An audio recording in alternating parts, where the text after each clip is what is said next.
I would love to see Secretary Clinton become the nominee for president in 2016. I do think, though, that the secretary should entertain the thought of running in 2016. Hasn't she been a magnificent Secretary of State? That was Nancy Pelosi in April, hoping for a Hillary Clinton run for the presidency in 2016. Pelosi echoed those sentiments during a recent interview with the San Francisco Chronicle, saying, "Why wouldn't she run? She's a magnificent Secretary of State. She's our shot." Former Pennsylvania Governor Ed Rendell is also pushing for Hillary Clinton to run for president again, revealing in his new book that he has even offered to manage her campaign for free. Rendell wrote, "She is bone-tired. Still, I believe that when she gets some rest and has a chance to reflect on what she wants, the challenges facing the country will be too great for her to resist, and she will change her mind." For her part, Secretary Clinton maintains as recently as last month that she has no plans to run again. I'm very flattered, but I feel like it's time for me to kind of step off the high wire. I've been involved at the highest levels of American politics for 20 years now. Joining me now, Jonathan Capehart, Washington Post opinion writer and MSNBC political analyst, and Karen Finney, former DNC communications director and current MSNBC political analyst. Karen, I listened very carefully to what Secretary Clinton just said, and I did not hear her say, "I will not run for president." Oh, my God. Can I tell you, every day that she ran her first Senate campaign, she got asked, "Are you going to run for president?" And she kept saying, "Why are people asking me this question? Maybe I should call her and tell her she's got to be a little more definitive."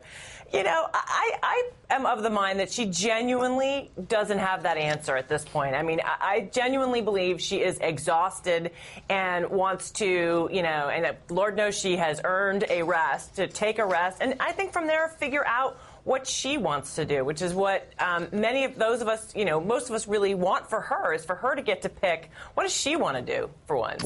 Let's listen to Bill Clinton help build Hillary fever. That she's being absolutely honest with you when she says she doesn't think she'll go back into politics. Whether she does or not, who knows what will happen.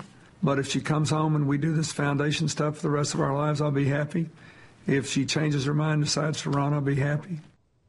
Jonathan, if she decides to run, he'll be happy. Big surprise. Well, he's being a supportive husband. What else do you want him to say? I mean, it's the right thing for him to say. But you know, I agree with my darling wife Karen Finney when she says that, you know, the Secretary Clinton, she's tired.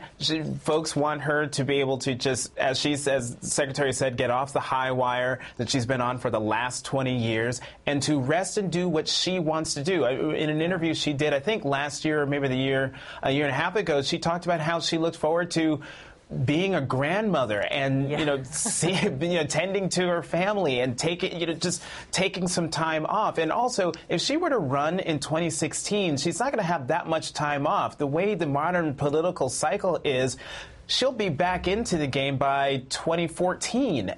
At the latest, the way things are going. You mean March of 2013? We'll be talking about it. Right, so a year. So, I mean, Lawrence, this is one of those stories of a few that drive me absolutely nuts. Secretary Clinton says she wants out, she wants to rest. Can't we just let her have that and let all the people who say that they want her to run? Fine, you say that, that's great. But take the secretary at her word that she wants out, and I believe she wants out. She has never said she wants out of presidential campaign politics. She's been very careful not to.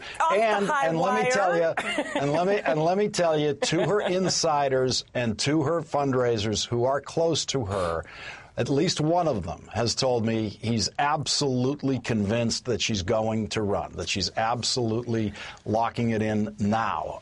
But it's going to be an amazing field. If Hillary's in it, she's going to be going against her governor in New York, Andrew Cuomo, who's absolutely moving toward it, Martin O'Malley, very strong governor in Maryland, and we have Joe Biden, who would be 74, still not saying, I'm not going to run. And you know, I previously had ruled out both Hillary, who would be 69, and Biden as being too old. Now I no longer think that they've hit an age barrier for running for president. John McCain showed that there is no age barrier, right, for running for president. I mean, and Reagan. Right, exactly. I have to say, though, from my own conversations with Hillary, and Chelsea's going to kill me for saying this, she really does want to be a grandmother. No pressure. It's legal to be a grandmother and run for president. It's possible. That's true, but if you want to be the kind of grandmother who gets to spend a lot of time with her grandchild, it's a little tough when you're running the country because, let's be honest, even if we get 4 more years of President Obama and he's able to do more of the things he wants to do, we're still going to have a lot of work to keep this country on the right track. Jonathan, what about the age issue first for Joe Biden and then secondly for Hillary Clinton, not factoring in whether they're going to run or not? But would that have we moved into a zone where we have a higher age limitation than we used to have on this? I think so. One, because folks are living longer, and the people who are going to vote for them are going to look at them and say, they're young, or they're right around my age, or they're slightly older than I want. But also, I think as we get further down in presidential election years, and if we don't dig out of the problems that we have by 2016, the American people aren't going to be looking at age, and they're not going to be looking at any other factors except for competence. And what ideas will those candidates bring to the table to change things, to make things better in this country, assuming things aren't where folks want them to be by 16 or 20? You know, I also think, Karen. Lawrence, sorry, part of the fascination with this is I think we still really, I mean, it's wonderful having President Obama. It's, inspiring having an African-American. But a lot of us really still want to see a woman president. And I think that's part of why Hillary comes up so much in the conversation. I think there are other women in Democratic politics who I think could, Senator Gillibrand, I think, would make a fantastic president one day. She has already said she's going to urge Hillary to run. I know she will. Kamala Harris. I mean, there are a lot of really wonderful, talented women kind of coming up. But my point is just that I think there really is still a desire to have a strong woman candidate. We really didn't get that fix from Sarah Palin as the vice presidential nominee. So, I think that's part of why Hillary still comes up. Jonathan, Andrew Cuomo in New York has pushed through, kind of bravely politically pushed through marriage equality in New York. He achieved that. He's now looking at marijuana laws and saying we've got to reduce the penalties on that and decriminalize this population of kids that have been getting dragged into the criminal system because of possession of small amounts of marijuana. Andrew Cuomo, in addition to many other things, Andrew Cuomo has been making every right move to position himself for that nomination.